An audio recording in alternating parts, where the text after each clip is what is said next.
Welcome in, ladies and gentlemen. Let's dive right into it. Now, I love real-world myths and legends. I'm talking ghosts, leprechauns, vampires, all the fun classics. But to me, they're all kind of like figures like Santa Claus or the Easter Bunny. They're kept pseudo-real because they stay in the human collective through stories, songs, movies, novels. Hell, people will name their kids after some myth or what have you now and then. But one of the first really fun modern myths that people usually come across is Bigfoot. Now, Bigfoot has been around for quite some time in the human collective. I mean, we've had variations of him in video games, in novels. They've done parodies in South Park, Family Guy episodes. We've had books, comic books, all about Bigfoot. But Bigfoot really first came about in the 1800s and early 1900s. I mean, you had settlers as far back as 1811 in North America who claimed to have seen footprints of what was called a Sasquatch. And Sasquatch back then was kind of a monster term for a man to dwarf all men. Then, of course, there would be sightings of quote-unquote ape men, or wild hairy men near canyons, rivers, or forests throughout the early 1900s. And the Bigfoot myth continued to grow with strange sightings, blurry photos. I mean, seriously, they're always blurry. Even pseudo-documentaries and films all about Bigfoot. Bigfoot is probably one of everybody's first stories. We have, the Mummy, Frankenstein's monster, things like that. I think, at least for me growing up, everybody knew who Bigfoot was, but it was one of those things where it was used as a pejorative. It was used to describe someone of immense size, but it was never, the name Bigfoot was never given in any kind of reverence, or there was never any aspect of horror or fear around it. But the legend of Bigfoot was born, and it was added to the human collective, right? It's one of those unspoken aspects of humanity where we can just make a slight reference to something, and people not only know what we're talking about, but the subject will usually elicit some sort of enactment or vocal response. Like, if I mention vampires in a conversation, somebody might imitate Bela Lugosi or Christopher Lee's Dracula with a thick, old-timey, cartoony Transylvanian accent. And this goes beyond merely conveying meaning through sound, which is what talking is. I use the right sounds in the right way with a certain inflection, and people can understand what I'm trying to communicate. However, just talking doesn't necessarily have the effect of making people start to act out characters or quote famous movies or make book references. The point is, there are certain cultural touchstones, let's say. in the social zeitgeist that has embedded themselves in our collective psyche that get to a point where most people can hardly remember where they come from. I'll bet you anything that most people nowadays cannot remember where the idea of Bigfoot came from. And that goes for most other monsters and whatnot, like Dracula or the Wolfman, or the ideas behind more local folklore like alien abductions and crop circles, the chupacabra, throwing salt over your left shoulder to ward off bad luck. Yeah, Bigfoot is very much in that same camp of things that kind of fade into obscurity, the obscure fabric of the human collective. And they become part of this dictionarial lexicon that we all use and can readily understand. But what's really faded into obscurity is the scientific ties to the Bigfoot legend.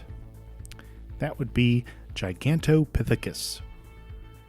Now, this is an extinct genus of ape whose fossils have been found in southern China and has been identified as a hominin, which is an ancient member of the human evolutionary line, though it's more closely related to orangutans than humans.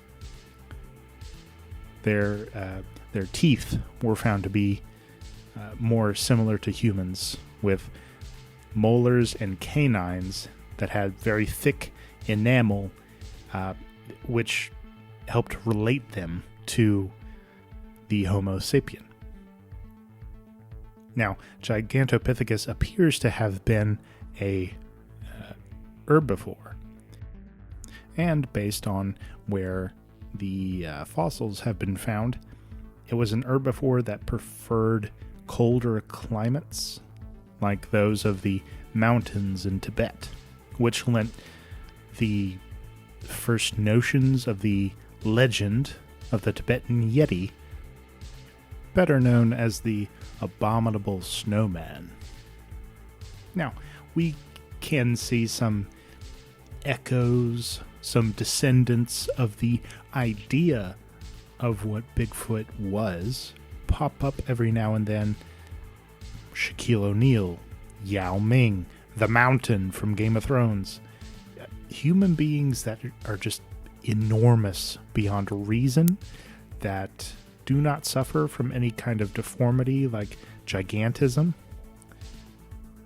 which I don't think I mentioned this earlier, but there were other Gigantopithecus fossils found in India, and gigantism is a pretty common deformity found in India.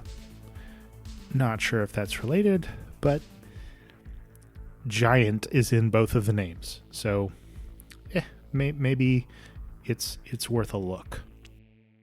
And really, being that big, if you think about it, as say somebody Shaq's size, or Thor half Bjorn half Thorson, however you say the mountain's name, it's severely rooted in our DNA. Men who are that big are often more desirable than not. In the same way that gym girls, big muscle mommies, and what we think of as, say, the Amazonian woman archetype, they're equally desirable as giant, honking, mythical men. Some Herculean Atlas-looking guy. Hell, for every Superman, we had a Wonder Woman. So, and that's modern myth. What does that tell you? But we as humans desire strength and the security it brings, as well as the good looks and the swagger.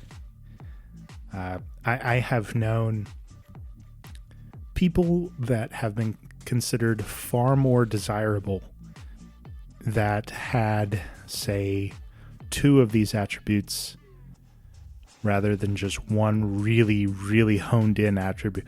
Like somebody who is incredibly, stupidly strong, but he had no personality whatsoever, didn't really take care of himself that much. He was just monstrously enormous. And he wasn't fat either. He was stocky. He was built. He had boulders for muscles.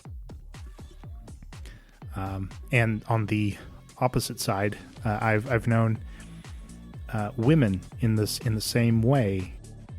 Someone who was unconventionally pretty, like rail thin, no voluptuous curves, nothing like that, but had personality and strength like crazy. And that combination of things made her far more desirable than all of the women that lacked, let's say. And all of this could be another great reason why the Bigfoot myth has kept itself alive in our collective. He is a whole myth based around size and strength, as well as this bundle of mystery about exactly who and what he is. So yeah, it's no wonder. I mean, humanity needs its myths and legends, and when none naturally occur, we make up our own. Right? We need some inspiration. We need to aspire to crazy and impossible things, like being 10 feet tall, 1,000 pounds, being able to punch through boulders, or make a huge mountain cave our home by hollowing it out with our bare hands. And like I mentioned, we've got a lot of myths and legends in the modern day that are just that kind of fuel for our imaginations.